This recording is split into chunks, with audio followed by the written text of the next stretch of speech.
My name is Darren Hupke, and this is Pixels and Polygons, part of the Soundstone Network.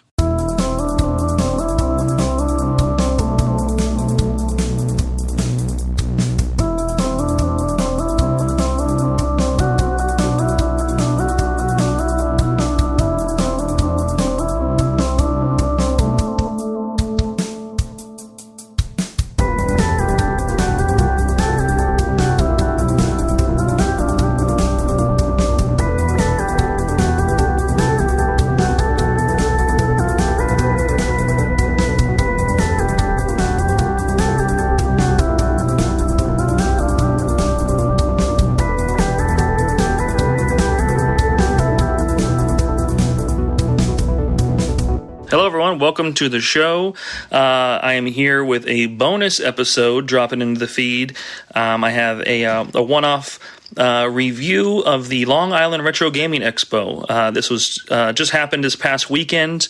I got to meet some friends and hang out and meet some folks, sell my books, introduce them to what I do. Even did a panel on Pixels and Polygons and the pitfalls and things that I've run into to hopefully help encourage people to learn from those things and see how incredibly easy and incredibly difficult making retro gaming content can be. But it was a great weekend and a great convention, and Luis, past guest of the show, was there. Got to meet him in person and hang out all weekend. But he suggested we do a little review and a recap of the event itself and kind of talk about it. And honestly, it was a real great time, and I definitely would love to go back again in the future. So we thought it was a good idea. So we sat down and chatted about our time over the weekend, recapping some of the highlights and some of the things and exhibits and things that the show offered. And if you haven't considered going to this show at all, like, you should definitely consider doing so in the future. They celebrated their 10th year this year, and the entire crew was awesome. They were super accommodating. They were like constantly checking in on folks, making sure that the show was running smoothly. From everything I saw, there was no hiccups or problems that can sometimes arise in running these things with thousands of guests coming through and hundreds of vendors and people. It seems stressful, but I'm glad they did it. I'm super thankful for them for having me out as a guest as well. So to Joe and Leroy and everybody at the Long Island crew, thank you. You guys did a great job, and this episode is for you. So y'all give a listen to conversation Luis and I had, sharing about what we saw, the different panels, the different exhibits, the different games we played, things we picked up, and just a highlight of the show overall. We'll be back with a regular episode at the usual time on Friday, but for now, enjoy some bonus podcasts in your feed. Y'all have a great rest of your day, and bye. Hello, we are Kirby Conversations, a podcast on Kirby, along with other adjacent subjects like Smash Brothers, HAL Laboratory, and other related Nintendo games. In each episode, we take an in-depth, well-researched look at a Kirby topic, drawing on our decades of experience playing Kirby games, creating Kirby-related content, and working in and around the video game industry. I'm Sean Douglas. I'm a theater and video game journalist. And my name's Bridget. I'm an online Kirby commentator and collector. Our team also includes photographer and Nintendo ambassador Kai Captain Dangerous Parker and Gigi, the editor-in-chief of Wick Kirby. Join us for deep dives into Kirby's history, interviews with industry professionals, and even inside looks at Nintendo, as together we explore all things Kirby and HAL Laboratory. You can find Kirby Conversations on Apple, Spotify, or wherever you listen to podcasts.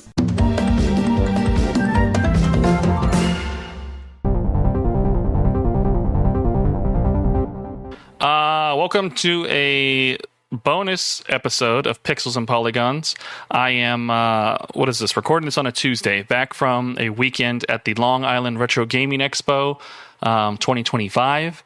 And I was chatting with former guest, past guest, and current guest, and future guest, Luis Aguas-Vivas, who was hanging out at the show with me as well. So welcome back to the show, Luis. How you doing?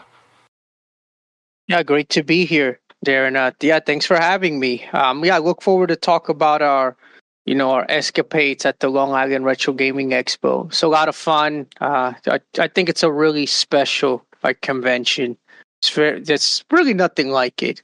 Oh yeah, I agree. Yeah, this was my first year, so yeah, I mean that's the point of this bonus episode. Just kind of wanted to recap the show, hear thoughts from Luis, and share some thoughts myself about what we thought about the weekend, what were some of the highlights, and really just to encourage you all to check it out yourselves. Like, this is definitely a show if you're in the New York area or want to make the trip to do it. Like, spoiler alert, it's well worth your time, attention, and money for sure.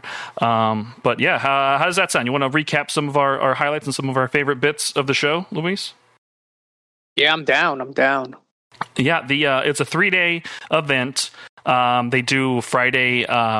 It starts in the afternoon, so it's not like super early or anything. So the show day 1 started at 3 p.m. And it goes into the evening, which is kind of interesting. 9 p.m. on Friday and Saturday, and then like a Friday 5 o'clock closing show.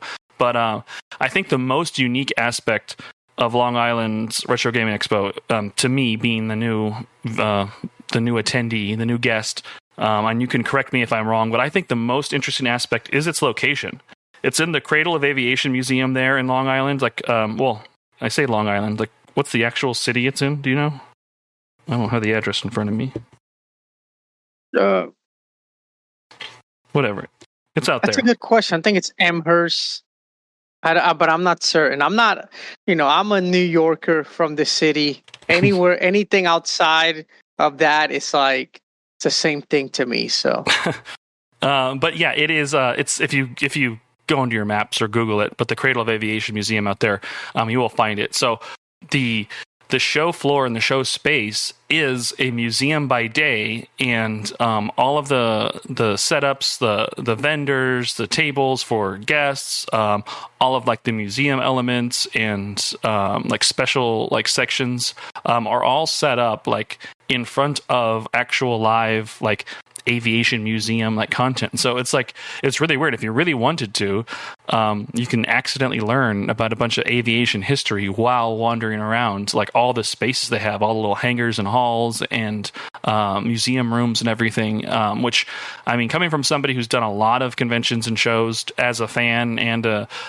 vendor and everything, they're oftentimes in convention centers and convention halls, which are just wide, square, concrete spaces with the same like black grid wire stands set up, to have little 10 by 10 squares of people all selling and, doing the same things and everything. Visually, it doesn't break itself up at all. But here, like, just because of its unique footprint, it just makes it special all on its own, which was just super rad to walk around.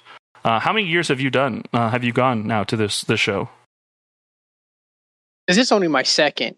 Only my second time on it, and both of the times I've been there have been as a guest. I've heard about it before, and it's something that I've always been interested in. Just, I mean, as you were talking about, just like the venue itself is just such an odd place, that, to have a convention like that. Cause yeah, I mean, I've also been to a lot of conventions, and they're all in convention centers or there's places that like you just expect, and there's nothing necessarily like unique about the venues themselves, right? It's like standard fare. This one, it's just worth it just even to like see it, right? Just like, wait, so you're having like a retro video game convention inside like this museum that has like actual and real like planes inside.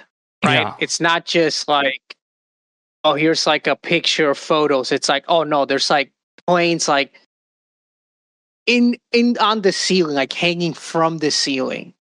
And they get really creative with it, where sometimes some of the structures you can interact with, like some of the you can sit down and play games inside them. It's just amazing. It's one of my favorite things to do is just walk around and not even play games myself, just like see people as they play like within these spaces. And oftentimes it's just you'll just see them or people that they're with, they're engaged in the game, but they're also very much enamored with the space, right? That they're like inhabiting it. So that they're like looking around and they're like seeing. I have some highlights actually linked to this, but I'll wait, until we get to that point. But I think it's really special. Yeah. And it's also just like the crowd that's there and like the folks that, that run it, Joe and everybody else. It's just, they just do a great job. They do a really great job. Yeah, the contacts who invited me out as a guest, Joe and Leroy both, they introduced themselves and came by. I had a table there selling my books and kind of promoting this Pixels and Polygons stuff in general. But they just came by regularly throughout the show, just constantly checking in, just being great hosts, like really nice guys. Put on the whole crew, everybody who's wearing a staff shirt, went out of their way to just be friendly and accommodating. I mean, my badge technically said guest, but you kind of have to peek at that to read that. They didn't, just know by default that that's, who I was. So they were just naturally helpful and supportive, directing you to where you want to go, and just kind of running a great show all weekend long. I'm sure it's a lot of effort and headaches, arise, I'm sure, but they did not make it appear that there was any drama behind the scenes, if there actually was any. But they ran a smooth show for sure. Just to kind of highlight more about it, of course, as a retro gaming convention, you can go there and buy and shop for and look at a bunch of vendors. There's a whole marketplace area that they had right at the entrance area, and that even spilled into a little back loop and everything. But how many vendors would you say? I mean, probably 10 across, and then 3. I mean, there was a lot. I mean, there's a lot of folks. I'll say over 20. I'll say over 20. And definitely, and they vary in sizes. You have some that are very much arts and crafts, do it yourself type of vendors, and then you have just pretty big retro game shops in this from New York City and just the surrounding area that are there that have just thousands and thousands of games and hardware. Yeah, the Retro Island Gaming, they were one of the sponsors of the show. They had a big presence there and a big booth and everything as well.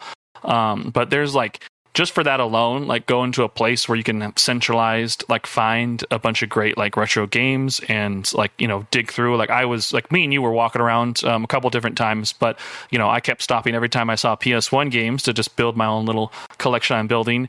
And PS1 games were literally at every single vendor. Everybody had, even if it was a small rare collection of highly sought after and high end ones, or just throwaway cheap options. There was enough variety of people selling stuff that there was something for everybody, I think. You can see some oddities and some rarities and everything, and see some really cool things and unique things up close. We saw a lot of Famicom and Super Famicom games, and then even the Japanese GameCube cases. We both love that little compact size and that little slip case and everything. Lots of folks selling lots of cool stuff, but it was more than a marketplace. They have all their free play areas and just tons of consoles set up all around. They were all themed and like different sections. We called out the Kupo corner where they had all the a bunch of RPGs with little pop-ups and standout cards that kind of talked about the games that were on display for all the different systems they had. But they had sections for shoot 'em ups, for music games, for platforming games, full motion video games. There was a section for fighting games as well, and not only that, but there was a giant PC free play section that had original PC hardware and versions of a bunch of classic games you'd want to get your hands on, all set up just for you to just walk up to, sit down, get comfortable, and play. Play a little or play a lot. I know you played one of your favorite games of all time. You said Sonic Adventure 2. You got some hands-on time with that. But did you play any others over the weekend just for fun, just to be a fan of? I played some, but I need to clarify. I don't like that game at all. You said it was one of the greatest games of all time. No, I have Stockholm Syndrome. I just have I remember it fondly, and then it's like, oh, this is good. And then I try and I'm like, oh, this kind of sucks. And then I just keep reverting back and forth between those, and it'll probably keep happening for all eternity. But it's stuff that I actually like enjoyed. Though I did enjoy that time that I played Sonic Adventure 2 Battle, just because of like the space there.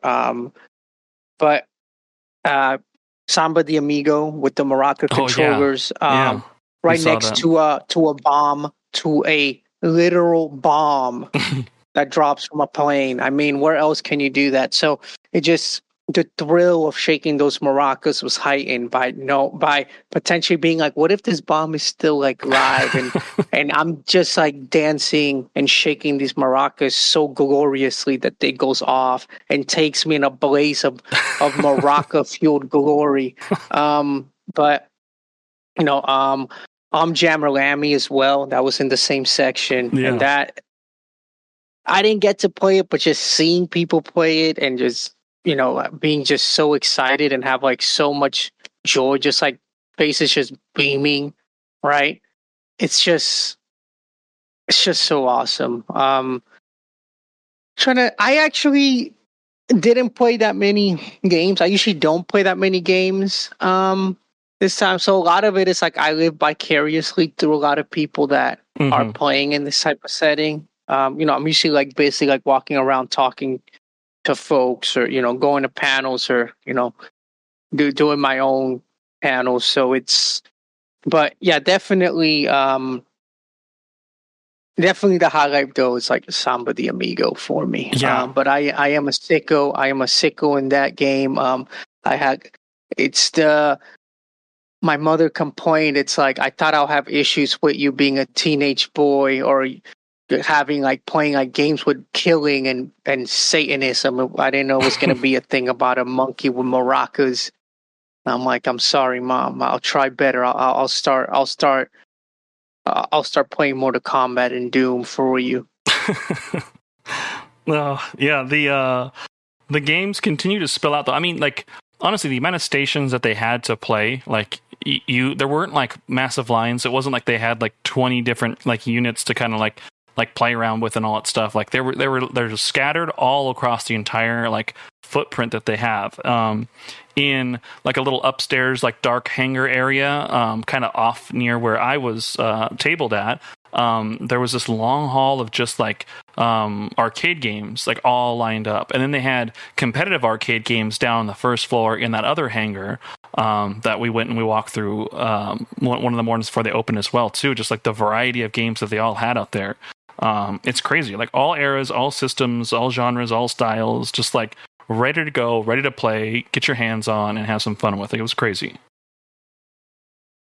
Yeah, it was. And one thing to clarify for the listeners is like, these are like arcade cabinets, sometimes original arcade cabinets for some of these games.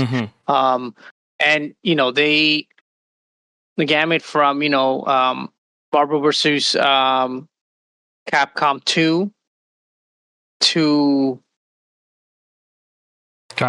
it's like games that I've just never heard before. Just like there was like a few Gundam games that I've never seen before. So they get, and the consoles themselves, they have every major console there. I mean, sometimes several, and there's also like tournament areas where people do like LAN battles, and in games from Halo to Mario Kart Double Dash. It's a lot of stuff there. It's just, and there's so much to do. Like you don't really get bored. And they really upped it this year too, because not only did you have like the free play area, you have the museum within the museum, right? Because it's an aviation museum, but then there's always a special exhibit. This year being the NES is a 40-year retrospective, so there was like an entire area dedicated to that. Well, what's cool about those exhibits, though, it's not just like, hey, here's some more TV set up with games to play, which they did have down there. But behind all of that exhibit, they had, big vinyl banners like that were, large color prints with like really cool like details and articles kind of written on the history of just Nintendo over 40 years of them, and the history of the company. and you can go and you can see hands-on, like, you know, an original Famicom system like bundled up. You can see some Game & Watch handhelds, but you can go all the way around the ring that they had there, you know, up to like the modern hardware and modern platforms and everything.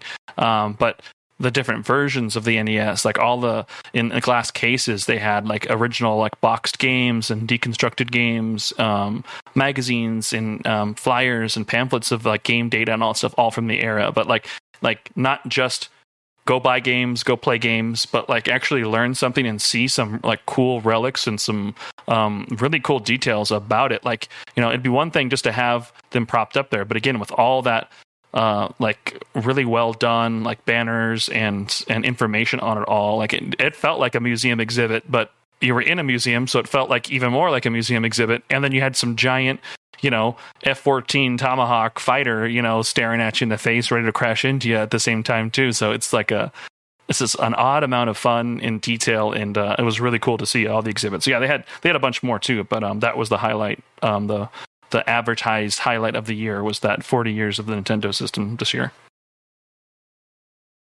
Yeah, it's definitely it was great. Last year was the Dreamcast. That's what they did.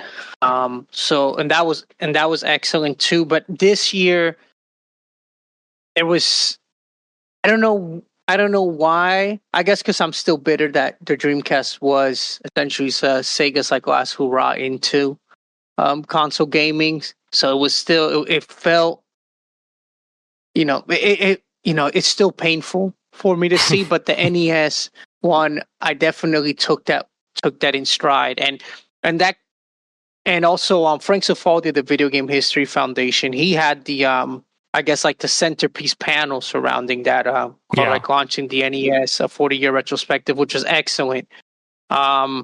Which is him talking about essentially Nintendo launching the NES in the States, and how a lot of that initial market research and a lot of the preliminary steps to testing the market was done in New York or the New York area, which added a lot, which added a lot to this.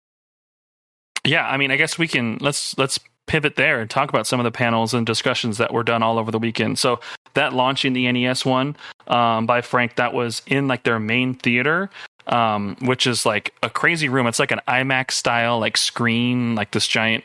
I guess like, you know, in Vegas they have that new Sphere, you know, like place and all that stuff. This is like a miniature version of that within a museum, but you have like this is the Protosphere. Yeah, the Protosphere. The one in Vegas, the Vegas venue ripped off the one in the Museum of Aviation. I'm just joking. I don't actually know, but it's but it's cool. It has like big amphitheater seating. So if you're on like the stage area where that is, you're like looking at this wall of folks. And so I'm sure that's quite an intimidating experience. But the room's like kind of like darkened out, and you've got the, you know, great lighting in there, but just that giant like wraparound screen that's up there and everything. So all their main panels were done there. They did some really interesting things this year. They had 2 different live musicians play on Friday night and Saturday night. One of them being like the Super Thrash Bros, who I was lucky enough to table next to, so it was kind of interesting to kind of see, meet some friends and have a good time next to them. But yeah, they did a lot in that room. What were some of the panels? I mean, you were quite busy. Not only did you host your own panel, but you also went to quite a few over the weekend to kind of support, friends and folks and people in the industry, But what were some of the highlights you had from the panels experience that you did? It's a good question. Definitely. I mean, I said one earlier, which was the Frank Cifaldi launching the NES panel. That was great. Other ones that really stick to mind: Stuart Gibbs' British mascots. On parade panel. That was really funny. For those who don't know, Stuart Gibbs is one of the he's a great writer and author. He's also a part of the Retronauts crew. He came all the way across the pond, to be with us there, and that was really funny. Just seeing the complete crapshoot of parade that of British mascots, which are horrendous. I won't speak their names here. Yeah, well, I mean, but Dizzy the egg, in prison, should be in prison. Should be in prison. What was that? What was the name of the one? I wouldn't even eat it. I wouldn't even eat it.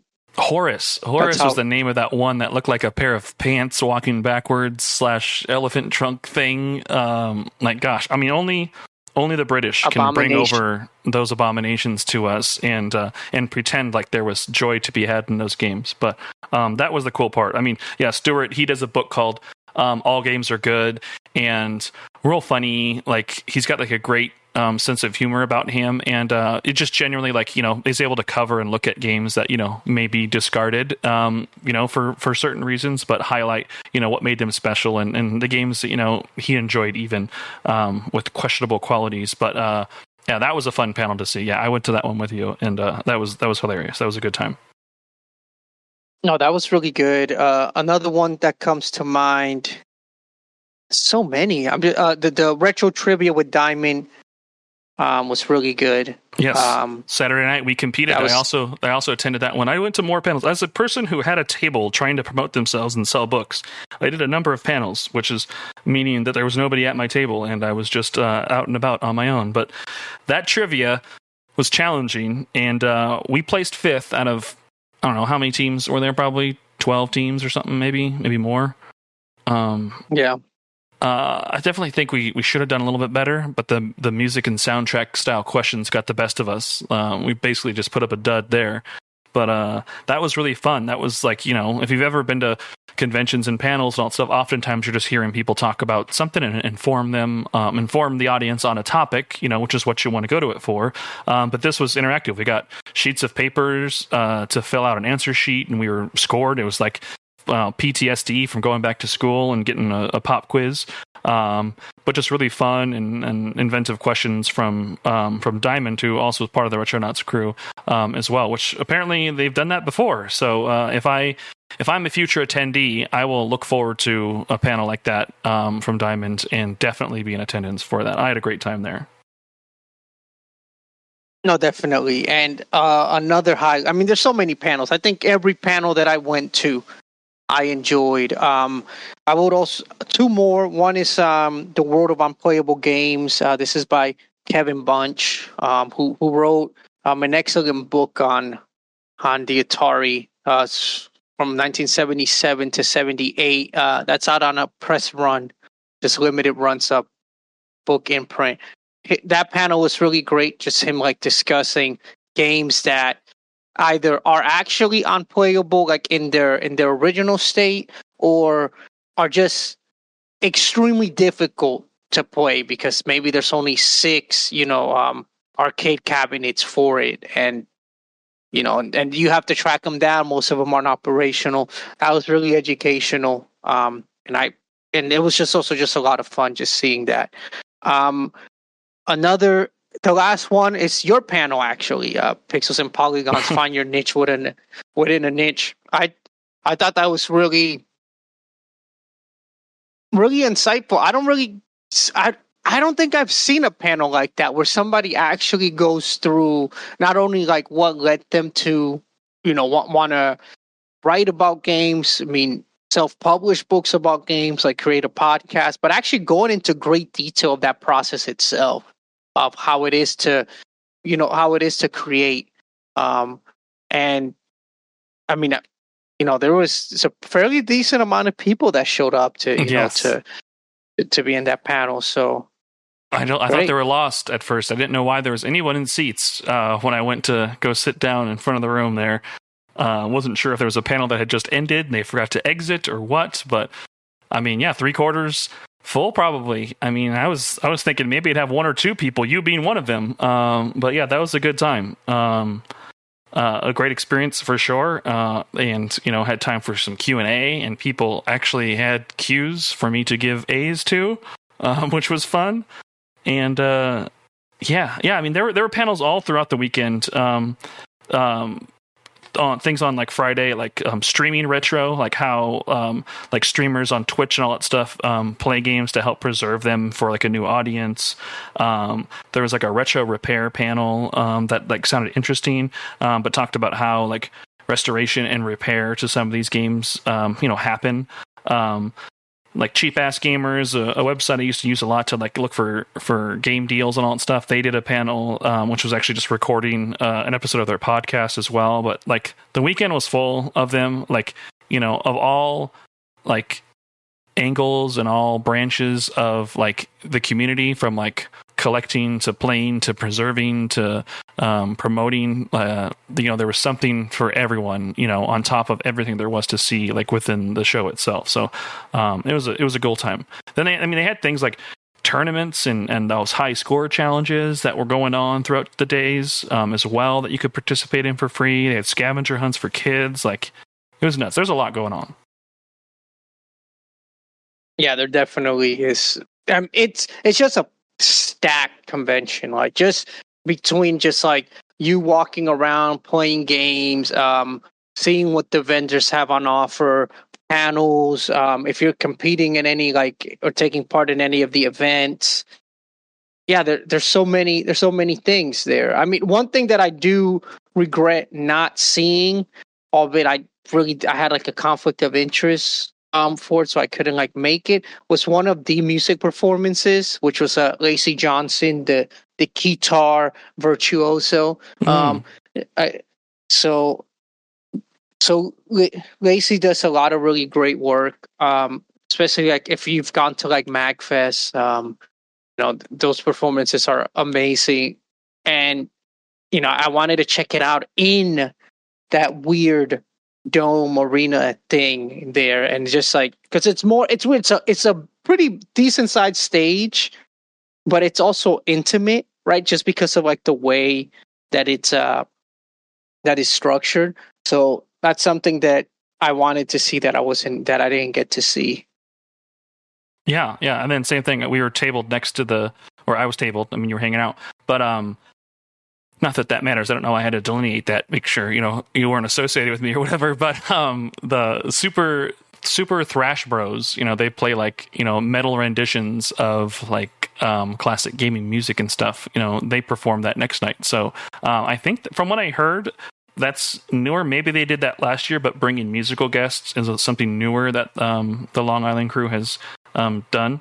But I think that's cool. It's just bringing in something different and bringing in a variety of things, for different types of folks looking for something in the retro gaming world. But overall, I can tell why they've been able to do this for 10 years. This is their 10th anniversary.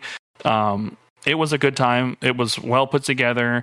There were no crazy system outages or downtime. Like the lines to get in were always flowing and smooth. Like the whole crew and staff, like they clearly knew what they were doing, and like they, I can tell why they've been able to successfully do this for 10 years. So hopefully they can do it for 10 more. But I think before I wrap it up, I'd love us to make sure we share all the highlights we want to talk about. I actually wanted to ask you, because you bought a couple things, what were the items you spent money on there and that you took home? You want to share some of the purchases you made over the weekend?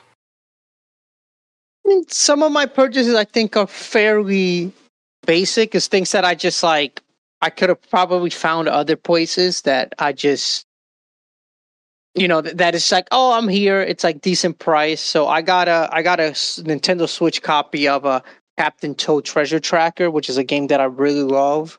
But I don't have a physical copy of, and increasingly so, I've become very paranoid of, if I just have like the digital game only, am I going to be able to play it? Mm-hmm. So I just wanted to get a copy of that.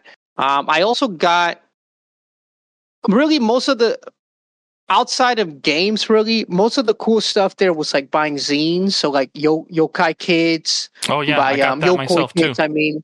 I got both copies of that, like Volume 1 and 2. This is for people who aren't familiar with Ian Ferguson, who does like his own podcast, which I'm blanking on the name of right now. It's it's completely unnecessary podcast. These were really great. ROM mag, which I've never heard of before. There's stuff. There's really old school gamer magazine, which has been around now for 7 years. It's my first time actually having like a print copy of their stuff. That was great. Now there is one game that I really wanted, and it's actually out of print, and it's very hard to find, especially in the States. Like at a decent price, and that's Are you talking about this DS game? Is this going to be the highlight of your purchasing weekend? No. That the Space Invaders Extreme is not. I mean, I love that game. It's probably my favorite game of all time. But I got a cartridge of that for the DS. But no, the one I'm going to talk about is Mutazione, which is a game by Goot Fabric, which is the studio famous for making 2023's arguably best game, which is Salt Sea Chronicles, which is a fantastic adventure game. And Mutazione is also this in the same vein as that. It's like really fantastic game. And I just want a physical copy of that. I think it's a really important game in regards to its storytelling and its themes.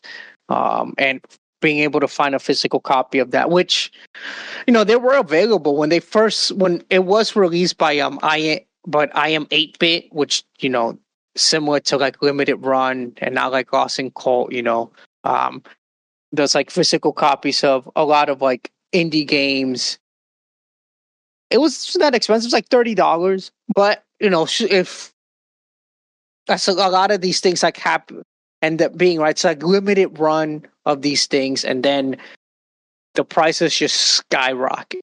So, and trying to get a copy of that on eBay, last time I checked, it was like $80, $90. It's like, I wouldn't pay that for almost any game. So I was able to get a decent, a decent price copy for that. But that's really mainly, that's it when it comes to shopping for me. I didn't spend as much as I thought I was.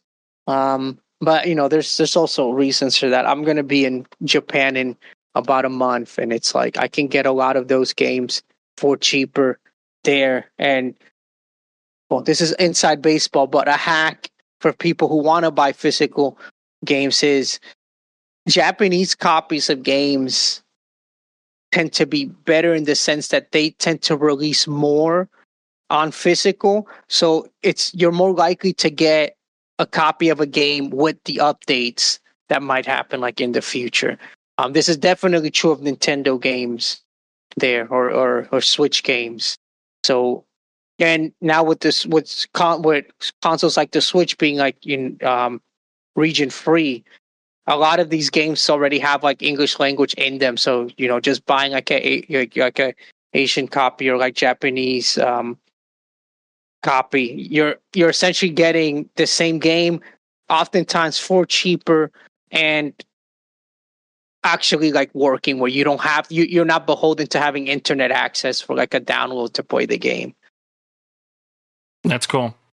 Thanks for the tips there on that. I also, similar to you, I didn't buy a ton. I bought a little sampling of a bunch of little things, but it was all just about having a good time, and that was mission accomplished. But I bought. I'm trying to have just every Sony published PS1 game. It's not that big of a list. It's 151 games, so it's not too hard to do. But I found a couple that I needed there for a decent price, but got Crash Bandicoot Warped and A Bug's Life, the Pixar, platformer that was actually pretty fun. I remember enjoying it quite a bit as a kid. But physically bought at least 2 games, so that was cool. Just like you, I got that Yoko Kids, the Volume 1 and 2 from Ian. We had been, just because of the way the Blue Sky gaming community is, we had already been following each other, and but we just, be able to introduce ourselves and actually meet each other. It was cool. We kept running into each other, but he came over and bought a couple of my zines. And then when he told me that, he had made some, he, went back and grabbed them. And so I bought those from him, and those look super cool. I'm looking forward to digging into those. They're like a really cool artistic grab bag. It's an anthology of like reviews, comics, illustrations, poems, recipes, role playing, paper role playing games. It's just a grab bag of things, and they all, on the profits they make, go to support some really good causes as well too, which is really cool to see they do that. I sadly am making zines for my own money, and people like Ian are out there making zines to help some worthy causes. So check those things out. I would recommend you see those. And then I also bought the Game Boy modding book. There was a booth downstairs in the marketplace, with all the people selling games, but it's by a guy named Greg Farrell. And he was there actually himself signing copies. So he signed and doodled inside mine. But it's this cool book on kind of a beginner's guide to collecting and modding a Game Boy, all on your own. I've read the first 2 chapters of it so far, but it literally is a walkthrough of that, the tools you need, the environment that you need, the way to hunt and find cost effective sources to get some of these things, minor mods, just a backlight mod, or fully customizing them. But it's all done not just in a written text and all that stuff. It's got a lot of hand-drawn comics and illustrations to lead you through how to do it, and it's really encouraging for you to kind of try it. And I had no intention of wanting to physically mod one myself. I just wanted to read it as a comics and a gaming fan. But now, after a couple chapters in, I would like to maybe get one and mess around with it and actually do a little backlight mod and paint it a special color and everything. So that might be something I do in the future. But that was a really cool book that I saw. And then wasn't anything I purchased, but Walker on the Floor. She was a freelance artist. I mean, she works in the industry as well, but Maddie is somebody who's all over social media as well. And as I followed them, they friends of friends have already been following them. She was actually walking around with Diamond at the time, but she does some cool comics. I already checked out her site, and mixes comics and comic book storytelling and everything with Metal Gear and comedy and everything. And it's the perfect thing for me. I had no idea this existed, and I'm upset that it took me this long to come into her orbit. But that was super cool. I got a pin, which is a snake with a Ape Escape mask over his head and everything. It's a really nice pin. So that was a nice little pickup there from the show. But yeah, otherwise it was a really good experience. I'm super lucky. I gotta again thank you, Louise, for helping put the good word in for me as well. But all the folks there at Long Island put on a great show, and it gets my full 10 out of 10. Must see, must go, must visit endorsement from a standpoint of a fan, or any chance you can get. If you're in the New York area, you definitely should miss it. But any last words you want to share about the show then, Luis, before we wrap? Oh, it's a great show. And I would say that this year it was one of the best experiences I've ever had, in a con/expo. And they dropped massive news, which for a video game history nerd like me, just blew me away, which is that Leonard Herman, if for people who might be familiar, he's the author of what's arguably the first book on video game history, which is Phoenix. And during the expo, he stated that his Phoenix 5, which is essentially the 5th edition of the book, will be released, which will run essentially from the beginning of the history of video games all the way to the year 2025. And that's going to be out in 2 volumes with press run, that really blew me away. I had the pleasure to do a panel with Herman, along with others, with Jeremy Parrish from Retronauts, Kevin Bunch, Brian Clark, and Ryan Berger, who runs the Old School Gaming magazine, which I spoke about. It was really, that took this to another level. That book means a lot to me, and it's a foundational text if you want to know about video games. So knowing that there's going to be a 5th edition with really high production quality. I saw the I saw where the book is currently right now, and it looks great. It looks great.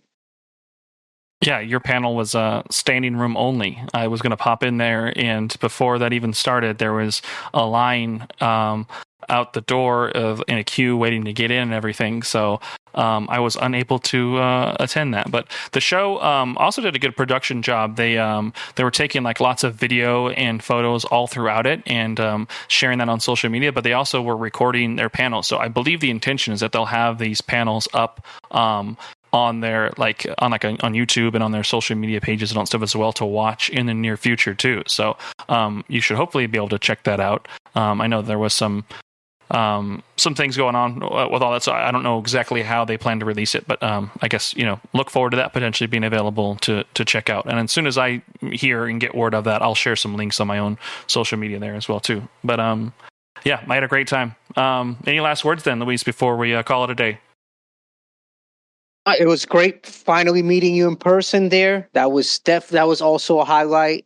And that's great. I mean, it's a great like place to be. Long Island Retro Gaming Expo. If you can make it, definitely do it. And if you're like on the fence, but it's not like a horrible trek for you, definitely do it as well. It's just really amazing. Yes.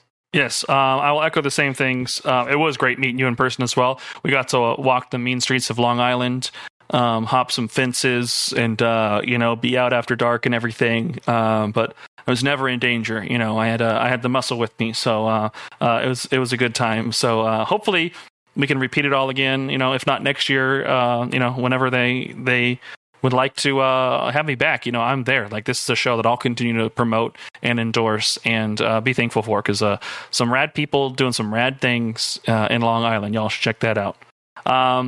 But with that, we'll wrap this bonus episode up. A little something different from the normal feed. We will have our regularly scheduled show, as usual. I'm just going to post this out whenever I get done editing it, so y'all can catch it as soon as possible and get a little recap of the Long Island Retro Gaming Expo 2025. But Luis, thank you so much, and we'll catch you all in a future episode soon. Bye. Yeah, thank you. Bye.